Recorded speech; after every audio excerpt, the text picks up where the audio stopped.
Assalamualaikum warahmatullahi wabarakatuh. Selamat siang dan salam sejahtera untuk kita semua. Yang terhormat Ibu Nanda Audia MM selaku dosen pengampu mata kuliah ekonomi manajerial, serta teman-teman MBSG yang senantiasa saya banggakan. Alhamdulillah, puji syukur kehadirat Allah Subhanahu wa Ta'ala yang mana telah melimpahkan rahmatnya sehingga kita bisa mengikuti perkuliahan pada hari ini dan menyelesaikan tugas video ekonomi manajerial. Adapun materi yang akan kami presentasikan yaitu analisis kuantitatif 2. Sebelum memulai diskusi, perkenalkan, nama saya Putri Puspitasari selaku moderator yang akan memandu presentasi pada kesempatan kali ini. Dan ada rekan-rekan saya, yang pertama Miftahul Jannah, yang kedua Putri Febriana, dan yang ketiga Raira Makskhana. Baiklah, untuk mempersingkat waktu, langsung saja materi yang pertama yang akan disampaikan oleh Miftahul Jannah. Kepada Miftahul Jannah saya persilakan. Baik, terima kasih moderator. Di sini saya akan menjelaskan mengenai penerimaan marginal. Penerimaan marginal adalah tambahan penerimaan yang diperoleh sebagai hasil penjualan satu unit produk. Karena harga tetap, maka penerimaan marginal konstan sesuai dengan tingkat harga arena itu. Kurva penerimaan marginal sama dengan kurva penerimaan rata-rata dan sama dengan kurva permintaan. Setiap produsen menghasilkan barang dan jasa dan dijual ke konsumen. Penerimaan yang akan diterima produsen diperoleh oleh jumlah barang dan jasa yang terjual atau dikalikan dengan harga per unitnya. Penerimaan marginal adalah besarnya perubahan pada penerimaan apabila produsen menjual satu unit tambahan output atau barang. Marginal revenue merupakan derivasi perama dari TR terhadap Q. Penerimaan rata-rata adalah besarnya penerimaan produsen untuk setiap unit barang yang terjual. Dengan demikian, average revenue adalah total penerimaan dibagi dengan jumlah barang yang terjual. Di dalam pasar persaingan sempurna, seorang produsen tidak bisa menentukan harga.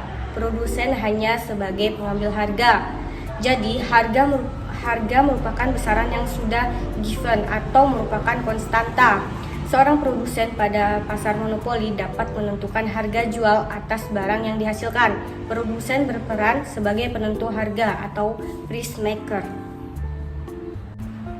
Baiklah, di sini saya akan membacakan materi selanjutnya, yaitu elastisitas harga permintaan. Elastisitas harga permintaan atau sering disebut dengan elastisitas harga adalah persentase perubahan jumlah barang yang diminta yang diakibatkan oleh persentase perubahan harga barang itu sendiri, atau perubahan proporsional jumlah barang yang diminta dibagi dengan perubahan proporsional dari harga. Selama jumlah yang diminta berhubungan terbalik dengan harga, maka koefisien elastisitas harga akan selalu bertanda negatif.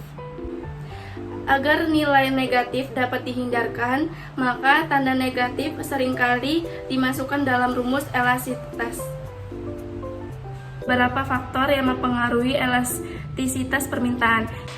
Yang pertama, ada banyaknya produk substitusi yang tersedia pasar pada tingkat harga kompetitif. Yang kedua, penyesuaian periode. Yang ketiga, masa pakai dari produk. Yang keempat, derajat kepentingan atau kebutuhan konsumen terhadap produk. Yang kelima, ada derajat kejenuhan dari produk. Yang keenam, ada range penggunaan dari produk. Yang ketujuh, ada presentase anggaran konsumen yang dibelanjakan untuk produk.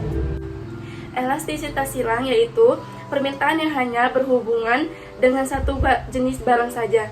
Perubahan harga salah satu barang memiliki pengaruh pada jumlah barang yang diminta oleh konsumen. Ada dua macam perhitungan permintaan silang. Menurut para ahli dapat dikatakan sebagai berikut. Yang pertama, ada Mankiw, elastisitas harga silang, yaitu sebuah perhitungan dari beberapa banyak kuantitas yang diminta dari suatu barang untuk merespon sebuah perubahan harga barang lain. Sebagai persentase perubahan dalam kuantitas yang diminta dari suatu jenis barang, ia dibagi dengan persentase perubahan harga barang X. Yang kedua, ada Anthony, yaitu sebuah proses untuk mengukur respons dalam kuantitas yang diminta dari sebuah barang ke perubahan harga barang yang berbeda. Yang ketiga ada MCHM, elastisitas silang, yaitu sebuah persentase perubahan permintaan suatu barang yang berakibat pada persentase perubahan suatu barang lain. Materi selanjutnya, terdapat 3 macam respon perubahan permintaan suatu barang. Yang pertama, elastisitas silang positif. Jika harga barang A naik, permintaan untuk barang B naik. Kenaikan harga barang A membuat konsumen mengurangi permintaan mereka. Beberapa dari mereka kemudian beralih kepada barang B. Kedua, elastisitas silang negatif. Itu berarti kedua barang tersebut saling melengkapi, bisa dibilang menambah nilai satu sama lain. Yang ketiga, elastisitas silang nol permintaan. Dan harga barang A tidak akan mempengaruhi perubahan permintaan dan harga barang B. Elastisitas pendapatan. Pengertian dari elastisitas pendapatan atau income elasticity adalah sebuah elastisitas yang menyatakan jumlah pengeluaran yang diminta karena perubahan pendapatan dari konsumen. Pendapatan konsumen sendiri adalah pendapatan per kapita konsumen di suatu daerah atau wilayah tertentu. Macam-macam elastisitas pendapatan. Yang pertama, elastisitas pendapatan positif, yaitu apabila sebuah peningkatan permintaan berbanding lurus dengan pendapatan konsumen.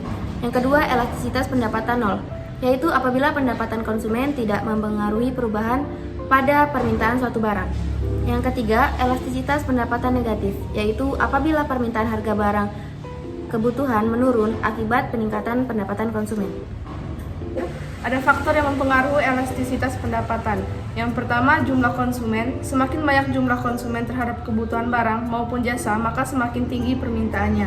Kedua, tingkat kebutuhan semakin sulit mencari suatu kebutuhan barang maupun jasa, semakin tinggi permintaannya. Ketiga, ketersediaan jumlah barang. Jumlah ketersediaan barang di pasaran maka dapat juga mempengaruhi permintaan konsumen terhadap produsen. Keempat, perilaku konsumen. Biasanya barang yang sudah sering dibeli atau menjadi kebiasaan konsumen. Jika harganya naik, maka tidak ada pengaruh bagi konsumen untuk membelinya. Dan jika harganya turun, maka konsumen akan diuntungkan. Kemudian memperoleh elastisitas dari fungsi permintaan. Semakin tinggi elastisitas, semakin besar derajat kepekaan variabel tersebut. Sesuai dengan hukum permintaan, bila harga naik, permintaan turun, maka elastisitas permintaan selalu bertanda negatif. Karena selalu bertanda negatif, maka biasanya nilai elastisitas sering tidak menggunakan tanda negatif. Elastisitas permintaan adalah tingkat perubahan permintaan terhadap barang atau jasa yang diakibatkan adanya perubahan harga barang atau jasa tersebut.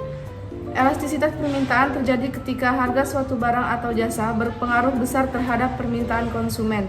Jika harga turun sedikit, konsumen akan membeli lebih banyak. Jika harga naik sedikit, mereka akan berhenti membeli sebanyak mungkin dan menunggu harga kembali normal. Faktor penentu elastisitas permintaan. Yang pertama, ketersediaan akan barang dan jasa. Kedua, besarnya pendapatan yang dimiliki. Hal ini berpengaruh terhadap besar kecilnya pendapatan konsumen. Ketiga, tingginya minat konsumen. Keempat, permintaan terhadap suatu kebutuhan khusus. Kelima, jangka waktu akan kebutuhan suatu barang dan jasa. Keenam, kebutuhan akan barang yang berkualitas tinggi. Baiklah, demikian presentasi dari kelompok 6 dan tugas video tentang analisis permintaan kuantitatif 2. Mungkin itu saja yang bisa kami sampaikan. Kami ucapkan terima kasih dan wassalamualaikum warahmatullahi wabarakatuh.